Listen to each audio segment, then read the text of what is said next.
Hi ನಮಸ್ತೆ welcome back to ಸಮಯ ಸದರುಚಿ. ಹೇಗಿದ್ದೀರಾ ಎಲ್ಲರೂ ಆರೋಗ್ಯವಾಗಿದ್ದೀರಾ ಅಂತ ನಾನು ಭಾವಿಸ್ತೀನಿ. ಕೆಲವು ದಿನಗಳಿಂದ ನನಗೆ ವೀಡಿಯೋಸ್ ಅಪ್ಲೋಡ್ ಮಾಡೋಕ್ಕಾಗಿರಲಿಲ್ಲ. ಯಾಕೆ ಅಂದರೆ ಮನೆಯಲ್ಲಿ ಎಲ್ರಿಗೂ ಹುಷಾರಿರಲಿಲ್ಲ. ಸೊ ಅದಕ್ಕೋಸ್ಕರ ವೀಡಿಯೋಸ್ ಅಪ್ಲೋಡ್ ಮಾಡೋಕ್ಕಾಗಿರಲಿಲ್ಲ. ಸೊ ಆದ್ದರಿಂದ ದಯವಿಟ್ಟು ಕ್ಷಮೆ ಕೇಳ್ತೀನಿ ನಿಮ್ಮೆಲ್ಲರ ಹತ್ರ. ಇವತ್ತು ನವರಾತ್ರಿಯ ಮೊದಲನೇ ದಿನ. ಇವತ್ತು ಕೂಡ ಹುಷಾರಿಲ್ಲ. ಆದ್ರೂ ಪೂಜೆ ಬಿಡೋಕ್ಕೆ ಮನಸ್ಸು ಬರದೇ ಇರೋದ್ರಿಂದ ಸಂಜೆ ಮೇಲಾದರೂ ಮಾಡ್ಕೊಳ್ಳೋಣ ಅಂತ ಹೇಳ್ಬಿಟ್ಟು ರೆಗ್ಯುಲರಾಗಿ ನಾನು ಬೆಳಗ್ಗೆನೇ ಮಾಡ್ತಾಯಿದ್ದೆ. ಬೆಳಗಿನ ಜಾವದಲ್ಲೇ ಮಾಡಿಬಿಟ್ಟು ಸಂಜೆ ಪೂಜೆಗೆ ಹೋಗ್ತಾಯಿದ್ವಿ.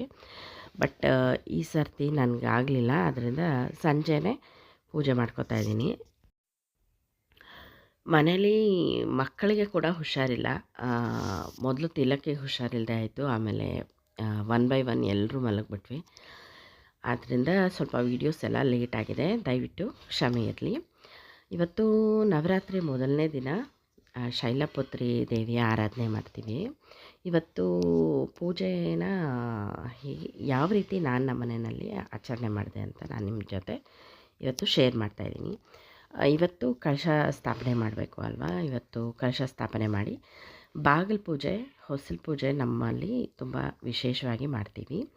ನಮ್ಮ ಮನೆಯಲ್ಲಿ ನಾನು ಅಖಂಡ ದೀಪಾರಾಧನೆ ಅದೆಲ್ಲ ಏನೂ ಮಾಡಲ್ಲ. ಬಟ್ ಪೂಜೆ ಮಾಡಿಬಿಟ್ಟು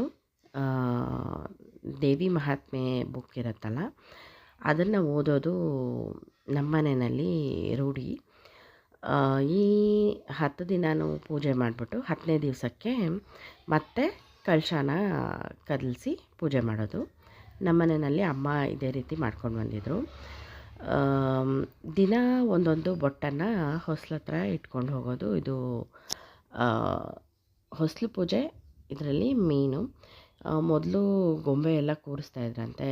ನಮ್ಮ ತಾಯಿಯವರು ಅದನ್ನೆಲ್ಲ ಮಾಡಿಲ್ಲ. ಸೊ ನಾನು ಏನು ಅಷ್ಟು ಮಾಡಿಲ್ಲ. ಇದನ್ನು ಮಾತ್ರ ಈ ರೀತಿ ಪೂಜೆ ನೈವೇದ್ಯಗಳನ್ನ ಮಾತ್ರ ಮಾಡಿಕೊಂಡು ಹೋಗ್ತೀವಿ ದಿವಸ. ಪುಟ್ಟದಾಗಿರೋವಂಥ ಅಮ್ಮನವರ ವಿಗ್ರಹ. ಇದಕ್ಕೆ ನಾನು ಅಲಂಕಾರ ಮಾಡಿಕೊಂಡು ಪೂಜೆ ಮಾಡ್ಕೋತೀನಿ. ನೈವೇದ್ಯ ಎಲ್ಲ ಇದಕ್ಕೇ ಮಾಡ್ಕೋತೀನಿ ನಾನು. ದೀಪಗಳಿಗೆಲ್ಲ ಅಲಂಕಾರ ಮಾಡಿಕೊಂಡು ಹೊಸ್ಲ ಹತ್ರ 2 ದೀಪ, ಹಾಗೆ ತುಳಸಿ ಗಿಡದ ಹತ್ರ 2 ದೀಪ ಇಟ್ಕೊಂಡು ರೆಡಿ ಮಾಡಿ ಪೂಜೆ ಮಾಡ್ಕೊಳ್ಳೋದು. ಫಸ್ಟು ಹೊಸ್ಲಲ್ಲಿ ದೀಪನ ಹಚ್ಚಿಟ್ಟು ಆಮೇಲೆ ಒಳಗಡೆ ಪೂಜೆನ ಮಾಡ್ಕೋತೀನಿ. ನೈವೇದ್ಯಕ್ಕೆ ಇವತ್ತು ಮೊದಲನೇ ದಿವಸ ಆಗಿದ್ದರಿಂದ ಹುಷಾರು ಬೇರೆ ಇರಲಿಲ್ಲ. ಆದ್ದರಿಂದ ನಾನಿವತ್ತು ದೇವರಿಗೆ ತುಪ್ಪನ, ಶುದ್ಧವಾದಂಥ ತುಪ್ಪನ ದೇವರಿಗೆ ಭಕ್ತಿಯಿಂದ ಸಮರ್ಪಿಸ್ಕೊಂಡು ಪೂಜೆ ಮಾಡಿಕೊಂಡೆ. ತುಪ್ಪ ಮತ್ತು ಬಾಳೆಹಣ್ಣು. ಮುಂದಿನ ದಿನಗಳಲ್ಲಿ ಬೇರೆ ಬೇರೆ ನೈವೇದ್ಯ ಪ್ರಸಾದಗಳನ್ನ ಮಾಡ್ಕೊಳ್ಳೋಣ ಅಂತ. ಭಕ್ತಿಯಿಂದ ನಾವು ದೇವರಿಗೆ ಏನನ್ನು ಅರ್ಪಿಸಿದ್ರೂ ಅದರಲ್ಲಿ ಲೋಪ ಇರಲ್ಲ ಅಂತ ಹೇಳ್ತಾರೆ ಅಲ್ವಾ. ಸೊ ಆದ್ದರಿಂದ ನಮ್ಮ ಶಕ್ತಿಯಾನುಸಾರ, ಭಕ್ತಿಯಾನುಸಾರ ದೇವರಿಗೆ ನೈವೇದ್ಯವನ್ನು ಮಾಡ್ಕೊಂಡಿದ್ದೀನಿ. ಮಾಡಿಕೊಂಡು ಪೂಜೆನ ಮಾಡಿಕೊಂಡೆ. ತುಂಬಾ ಚೆನ್ನಾಗಿ ಪೂಜೆ ಆಯಿತು. ತುಳಸಿ ಗಿಡದ ಹತ್ರ ಕೂಡ ನಾನು ದೀಪನ ಹಚ್ಕೊಂಡು ಪೂಜೆ ಮಾಡ್ಕೋತೀನಿ. ಹಾಗೆ ಬಾಗಿಲಿಗೆ, ಮನೆ ಹೊಸಲಿಗೆ ಅರಿಶಿನ ಕುಂಕುಮ ಇಟ್ಟು ರಂಗೋಲಿ ಬಿಟ್ಟು ದೀಪಗಳನ್ನ ಹಚ್ಚಿಟ್ಕೊಂಡು ಪೂಜೆ ಮಾಡಿಕೊಂಡಿದ್ದು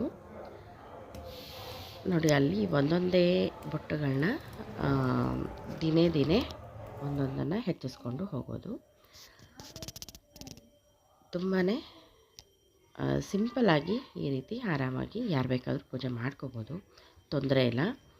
ಅಖಂಡ ದೀಪಾರಾಧನೆ ಮಾಡೋಕ್ಕೆ ನಮಗೆ ಸ್ಥಳಾವಕಾಶ ಇಲ್ಲ ಅಥವಾ ಬೇರೆ ಬೇರೆ ಕಾರಣಗಳಿಂದ ಮಾಡೋಕ್ಕಾಗದೇ ಇರೋರು ಈ ರೀತಿ ಕೂಡ ಪೂಜೆ ಮಾಡ್ಬೋದು. ಭಕ್ತಿಯಿಂದ ದೇವರನ್ನ ಯಾವ ರೀತಿ ನಾವು ಸ್ಮರಣೆ ಮಾಡಿದ್ರೆ ಆ ರೀತಿ ನಮಗೆ ಕಾಣಿಸ್ತಾರೆ ಅಲ್ವಾ ಭಗವಂತ. ಆದ್ದರಿಂದ ಈ ರೀತಿ ಸಿಂಪಲ್ಲಾಗಿ ಕೂಡ ಪೂಜೆ ಮಾಡ್ಕೋಬೋದು. ತುಂಬಾ ಒಳ್ಳೆಯದಾಗತ್ತೆ. ನನ್ನ ವಾಯ್ಸು ತುಂಬಾ ಸ್ವಲ್ಪ ಕೇಳೋಕ್ಕೆ ಕಷ್ಟ ಅನಿಸಿದ್ರೆ ದಯವಿಟ್ಟು ಕ್ಷಮಿಸಿ.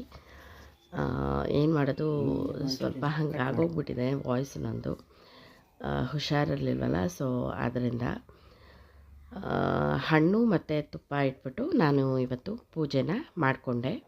ಮನಸ್ಸಿಗೆ ತುಂಬಾ ಒಂಥರ ಸಮಾಧಾನ ಅನ್ನಿಸ್ತು. ಆ, ಏನೇ ಆದರೂ ಮನೆಯಲ್ಲಿ ಪೂಜೆ ಮಾಡಿದ್ರೆ ನಮ್ಗೆ ಅವಾಗ ಆ ವೈಬೇ ಬೇರೆ ಇರುತ್ತೆ ಅಲ್ವಾ. ತುಂಬಾ ಮನಸ್ಸಿಗೆ ಪ್ರಶಾಂತವಾಗಿರುತ್ತೆ, ಒಂಥರ ನೆಮ್ಮದಿ ವಾತಾವರಣ ಅಲ್ವಾ. ಆ, ಹುಷಾರಿಲ್ಲ ಅಂತ ಮಲಗಿದ್ರೆ ಮಲಗಿಸೇ ಬಿಡುತ್ತೆ ಅಂತಾರಲ್ಲ, ಹಾಗೆ ಎದ್ಬಿಟ್ಟು ಸ್ವಲ್ಪ ಚಟುವಟಿಕೆಯಾಗಿ ಕೆಲಸ ಮಾಡ್ತಾಯಿದ್ರೆ ಮನಸ್ಸಿಗೆ ಮೈಗೆ ಎರಡೂ ಹಗುರವಾಗಿರುತ್ತೆ. ಹಾಗೆ ದೇವರು ಆಶೀರ್ವಾದ ಮಾಡ್ತಾರೆ ಅಂತ ನಾನು ಭಾವಿಸ್ತೀನಿ. ಸೊ ಅದಕ್ಕೋಸ್ಕರ ಆಗಿದ್ದಾಗಲಿ ಅಂತ ಹೇಳ್ಬಿಟ್ಟು ಸ್ನಾನ ಮಾಡಿ ಪೂಜೆ ಮಾಡಿಕೊಂಡೆ. ಪೂಜೆ ಮಾಡಿದ್ಮೇಲೆ ನನಗೇನು ಅಂಥ ತುಂಬ ಕಷ್ಟ ಅಂತ ಏನೂ ಅನ್ನಿಸ್ಲಿಲ್ಲ. ಆರಾಮಾಗೇ ಇದ್ದೀನಿ, ತೊಂದರೆ ಇಲ್ಲ. ಏನೋ ದೇವ್ರ ದಯದಿಂದ ಆರೋಗ್ಯ ಚೆನ್ನಾಗಾದರೆ ಸಾಕು ಮನೆ ಎಲ್ರಿಗೂ, ಹಾಗಂತ ಬೇಡಿಕೊಂಡು ಪೂಜೆ ಮಾಡಿಕೊಂಡೆ ನಾನು. ಅಲ್ಟಿಮೇಟ್ಲಿ ನಾವೆಲ್ಲರೂ ಏನೇನೇ ಮಾಡಿದ್ರೂ ಆರೋಗ್ಯ ಅನ್ನೋದೊಂದು ಚೆನ್ನಾಗಿರಬೇಕು ಅಂತಲೇ ಅಲ್ವಾ ಬೇಡ್ಕೊಳ್ಳೋದು.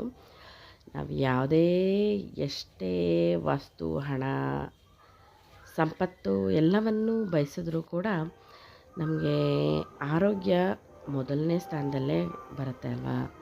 ಆದ್ದರಿಂದ ಎಲ್ರಿಗೂ ನವರಾತ್ರಿಯ ಈ ಮೊದಲನೇ ದಿನ ನಿಮ್ಮೆಲ್ರಿಗೂ ಕೂಡ ಆಯುಷ್ಯ, ಆರೋಗ್ಯ, ಸಿರಿ ಸಂಪತ್ತುಗಳನ್ನ ಆ ತಾಯಿ ಕೊಡಲಿ ಅಂತ ಬೇಡ್ಕೋತೀನಿ.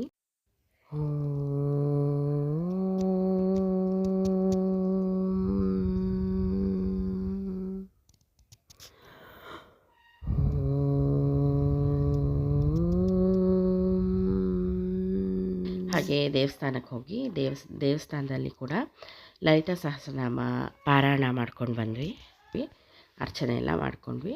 ತುಂಬಾ ಮನಸ್ಸಿಗೆ ಸಮಾಧಾನ ಅನ್ನಿಸ್ತು. ನನ್ನ ಇವತ್ತಿನ ನವರಾತ್ರಿಯ ಮೊದಲನೇ ದಿನ ಈ ರೀತಿಯಾಗಿತ್ತು. ಈ ವಿಡಿಯೋ ನಿಮಗೆಲ್ರಿಗೂ ಇಷ್ಟ ಆಗಿದೆ ಅಂತ ಭಾವಿಸ್ತೀನಿ. ಖಂಡಿತ ನಿಮ್ಗೆ ಯಾರಿಗಾದ್ರೂ ಇಷ್ಟ ಆಗಿದರೆ ಖಂಡಿತವಾಗ್ಲೂ ಒಂದು ಲೈಕ್, ಹಾಗೆ ನಮ್ಮ ಚಾನಲ್ನ ಸಬ್ಸ್ಕ್ರೈಬ್ ಮಾಡ್ಕೊಂಡಿಲ್ಲ ಅಂದರೆ ಖಂಡಿತ ಸಬ್ಸ್ಕ್ರೈಬ್ ಮಾಡ್ಕೊಂಡು ನೋಡಿ ಅಂತ ಕೇಳ್ಕೊತೀನಿ. Thank you for the watching. See you in the next video. Bye bye.